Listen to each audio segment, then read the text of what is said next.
My name is Pastor Jonathan Ogle. I'm lead pastor of the Anchor Church. We began things for us began, I would say, the middle of June, where God spoke and gave me clear guidance with regards to logistics of what he wanted to do. We didn't know all of the details, but he was clear that he was wanting to move. One of the instructions he gave was for us to make our upper room into a Bethel. And it was when that really began to move. Basically, as soon as we started putting paint onto the walls, the Shekinah presence of God descended on that room. Now, it was always the plan for me and Louise to spend some time and think and recuperate and all of that type of stuff, but God had other plans. One of the things that God had also spoken to us about was the fact that once we made that room into a Bethel, that we would see people park at Ryan's house and walk up.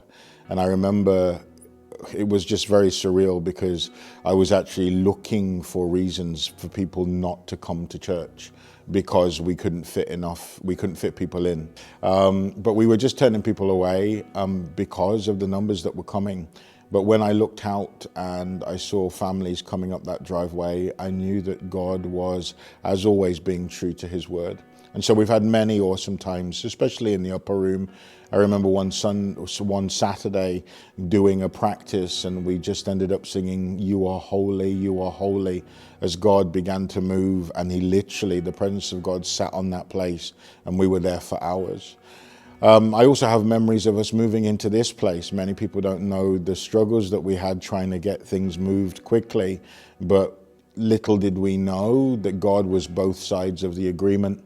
We were able to come in here and begin to worship. And one of my greatest memories was the day before the dedication service, where all the works had finished, all the guys had done the painting and the electrics, and they'd put all of their hard work and sweat and everything into it. And we put on the screens, and the worship music came on. I think the song was from Charity Gale, He Keeps His Promises, and it was powerful. You could feel the presence of God there, and that's what it was like. I remember back to the time that God spoke to me, and now we were sat in a place that probably would have held 130, and God, his promises basically came to pass.